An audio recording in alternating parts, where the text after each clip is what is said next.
if you're tired of feeling like doing the work is exhausting, next to impossible, and you're just better off scrolling YouTube and consuming more productive content, then you're not alone. And I'm going to go through the exact process that I've gone through with my experience in the Marine Corps to share with you exactly how I make working on my business easier than actually scrolling on YouTube and wasting my time online. So we're going to get right into it.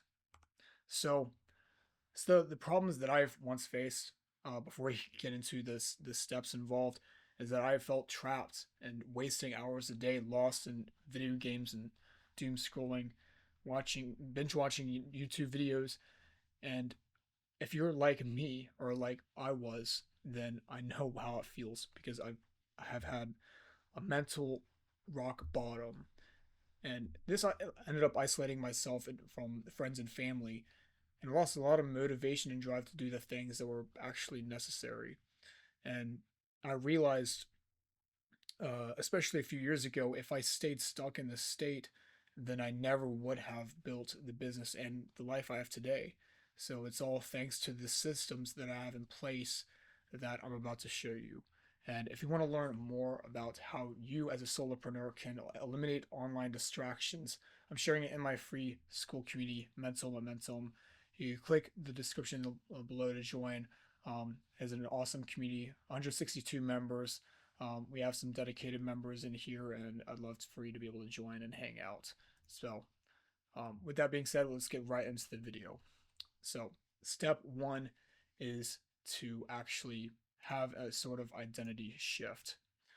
So, if you are thinking to yourself, if I need to actually get this work done, who is the type of person I need to become to do the work? So you need to have this identity and this identity shift within yourself to be able to accomplish the work that you need to have done. And this needs to happen well before you even get the results you want.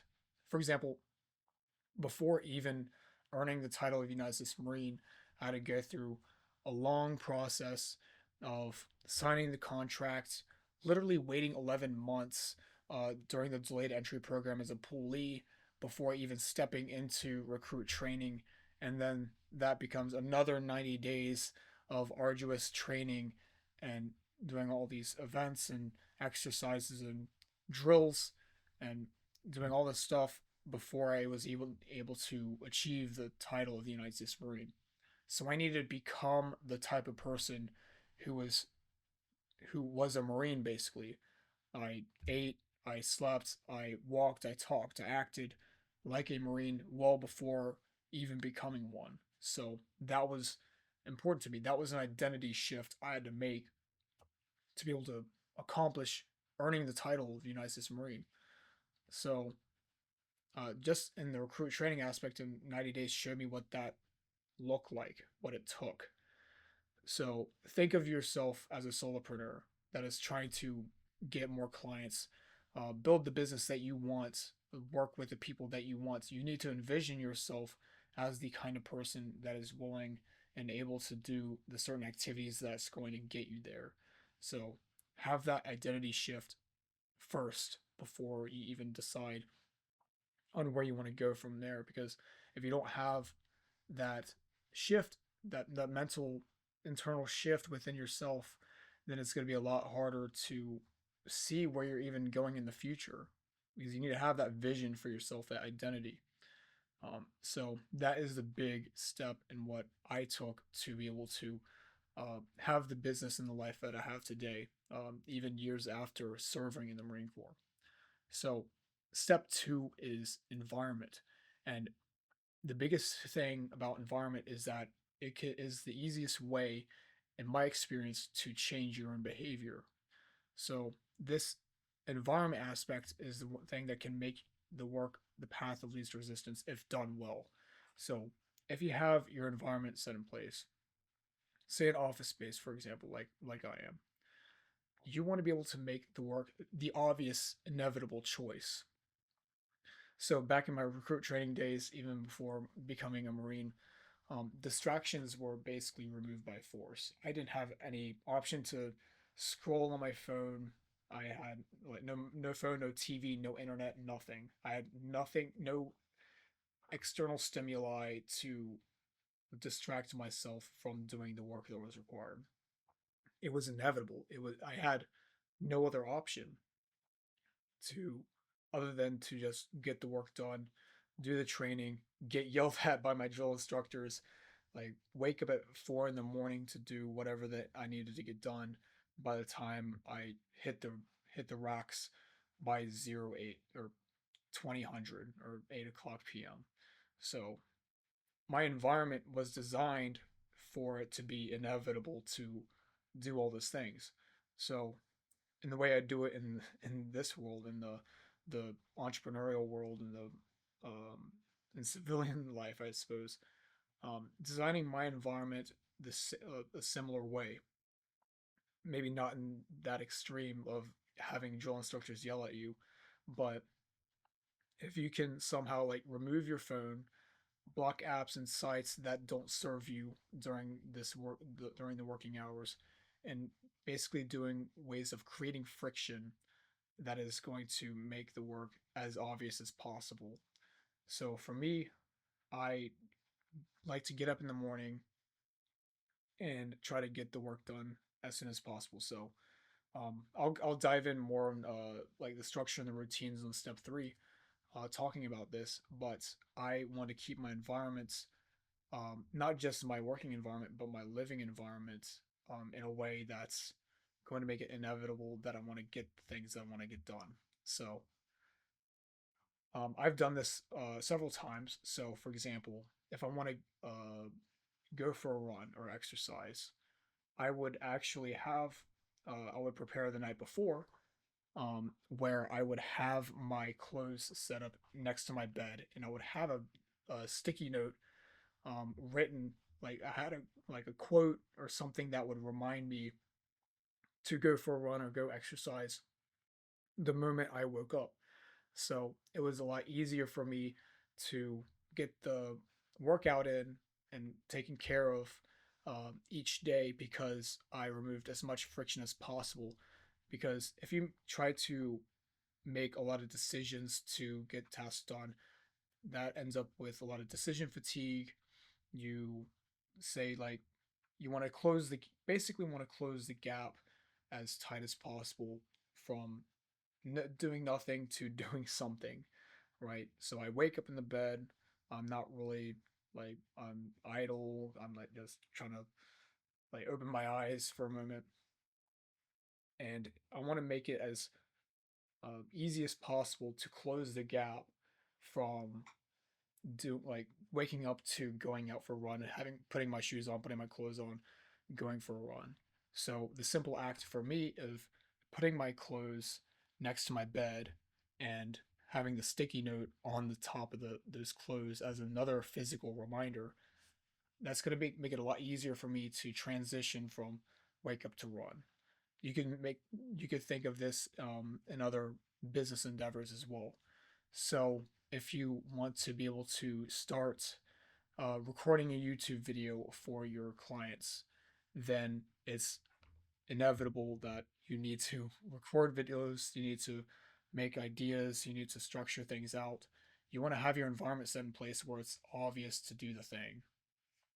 So for me, for like recording YouTube videos, I want to make my digital environment, not just physical environment, to make it obvious to do the thing. And I just have a system in place where I have my ideas that I want to go through. Then I want to say structure my outline and create the thumbnail. So I have Canva open. Immediately go to make the YouTube thumbnail and structure the outline, and then simply record the video. So I want to close the gap as much as possible with by setting my environment, not just physical but digital, to make it as inevitable as possible to get the work done. So an actual step you can take is to try to pick one distraction and physically get it out of your workspace for the next hour. That could be your phone. That could be um, the TV. I don't know if you want to remove the TV. I don't know if that's very practical, but something that you think is externally stimulating to you and trying to remove it from your workspace as best as possible. Normally, it's going to be the phone, if we're being honest. And if we're easily scrolling on YouTube, trying to scrolling endlessly, and it's going to be harder to actually get the work done. The reason being for that is that you're stimulating yourself, and with these highly dopaminergic activities like the scrolling YouTube, and you're rewarding yourself from consuming, and then by the time you actually try to sit down and get the work done, you lost so much motivation and drive because your dopamine hits below baseline. So try to find that one distraction that is taking a lot of your time and get it out of your workspace for the next hour and see how well you do. If you are if you were mid distraction, for example, if you already scroll on social media, trying to go from a low stimulus to a high stimulus, or a high stimulus to a low stimulus state of doing the work, because a lot of work is not that stimulating, then my suggestion is to like simply go for a walk in in nature, or like stepping away for a while, away from the screens, so you can go back into your your work. Um, this is a bit off tangent of environment, but this will go right into step three, which is structure. So we think that freedom is scrolling video games and cheap pleasure for a lot of us, especially people in their early 20s who just wants to be able to do whatever they want, whenever they want, however they want. And in my experience, that hasn't really been the case, because I've been there. Freaking I've gone through 16 hours consumed in content and video games, um, doom scrolling, and thinking that I wanted to just have this pleasure in my life and just relax. And that really wasn't the case for me. That wasn't freedom. That wasn't me doing what I needed to get done and wanted to get done. Because we often think, oh, if you need to get something done, it's not something that you want to do. And what you want to do is the cheap pleasures. But if we love what we can do, what we need to do, then we can have freedom in it. And freedom follows systems and structure. So if we have a good structure and a good routine that is allowing us to pursue the work, then it's going to be a lot more fulfilling. It's going to be a lot more easier to get more work done. So another military example for me, um, I would go on field operations a lot. So for more context, I was a motor transport operator, um, serving as a combat support role with an artillery unit. So we would support infantry units oftentimes. So we go out to these field operations, and even beforehand, we would get handed an itinerary that followed specific tasks to accomplish the mission. So think from 0400, we'd go in formation, and that's where we get accountability. We form up and see in our platoons who's accounted for, who's not. Make sure everyone's squared away. By 05, we do weapons draw. So we get our serialized gear.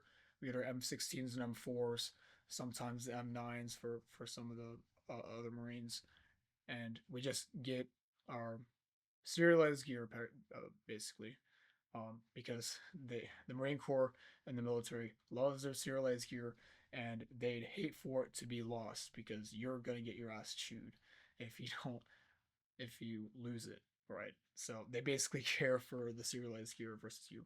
But anyway, that would be like 05 to 0530 or 06. So they try to get everyone to withdraw the weapons.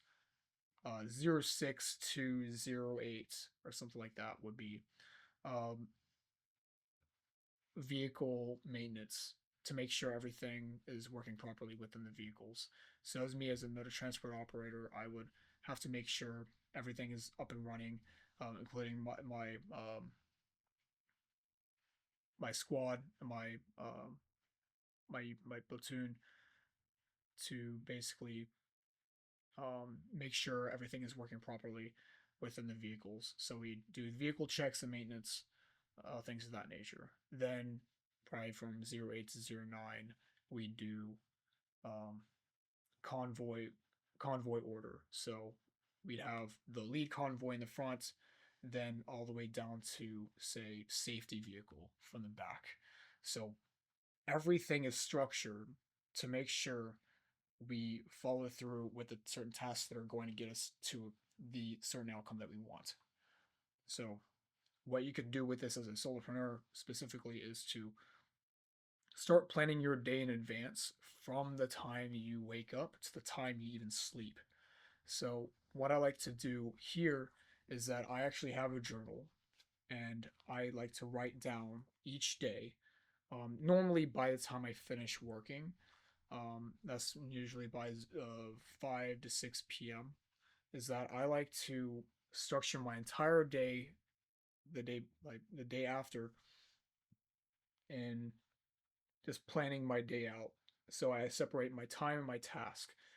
Um, so basically from 06 to 08 for me, it would be like a run. I take a cold shower and do hygiene, and then I do my reading from 08 to 10 o'clock. Um, this is an example for this day that I planned. I did my ideation, thumbnail, and my outline for this YouTube video. 10 to 11 breakfast. 11 to 11:30 I have a networking call with someone. 11:30 to 12 I try to do follow-ups and DMs with people that I need to follow up with. 12 to 13 walk and lunch, and so on.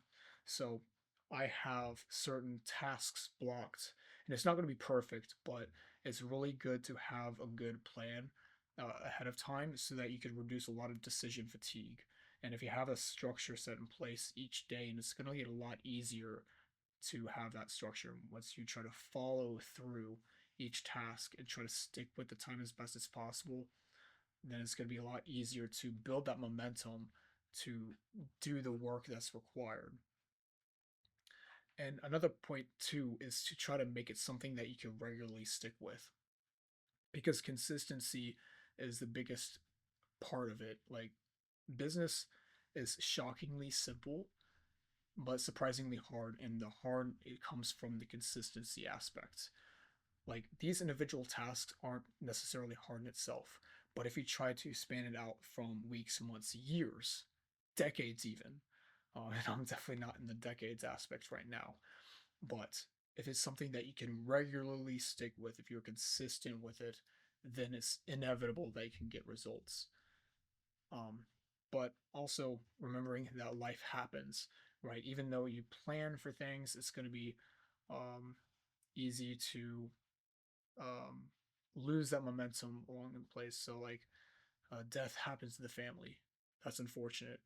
Um, that you just, some even things like simply losing the motivation and the drive.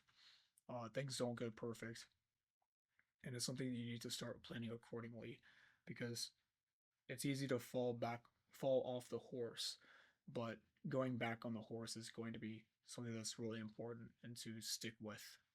So the combination of identity shift, becoming the type of person who accomplishes the work, setting your environment in place where it's going to change your behavior to, and making the work the path of least resistance, and having a good structure and routine that you could consistently stick with, so that it makes it easier to show up and continue doing the work. And some of the results that you might have with this, and this is the results that I've been able to achieve with this, is that business sucks less, right? It's a lot easier for me to stick with things because I'm consistently in flow with the things that I need to accomplish during the day, and it makes a lot of room to be able to do the other things that I want to be able to have do and have fun with outside of business, because our business lives shouldn't be the only thing we should focus on. That's a big aspect, and of course we need to make the money, but at the same time, we need to have an enjoyable process to make it easy and to stick with, so that you have the other routines in place, like going to the gym, working out, even spending time with your family, hanging out with your friends, like enjoying like walks in nature, even the simplest things like that. It makes the business suck less, for me at least. And I get to stay in elite shape as well, because I like try to take the time to take care of my health, and in doing so, that's actually I'll scroll down here, and you didn't see this, but I'm able to stay in elite shape and have that peak physical fitness even after the Marine Corps, because I am always trying to think about my health and how I could play this business game long term, because I want to see this as a game to play. And it's if we envision the business side as a game to stick with, then we're going to be able to stick with it longer. And also, my mental health has skyrocketed because of this. If you are done letting those distractions win, I am taking on 5 solopreneurs this month to eliminate your biggest time wasters. Unlock 2 more hours of deep work a day so you could land your first high ticket client. Link in the description to book a call. First come, first serve. And in conclusion, the things that we have learned today is that transformation starts with your identity. Having that shift of becoming the person that is able to get these things done is very important. Another thing is to design your environment so focus is the default, not the exception. Let that be the path of least resistance. Adding friction to things that don't matter and removing friction from the things that do. And structure isn't about restriction, it creates the freedom, the focus, and the results that you want.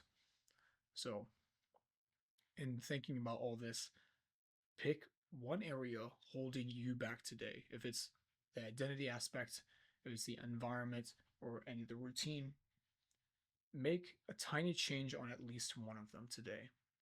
And I believe that your future self and your business will thank you for that. So, thank you very much for diving in with me in this video. Be sure to like the video, subscribe, and if you like more of this content, I'd like to be able to know more of your feedback in the comments below. And I will see you guys in the next one. Peace.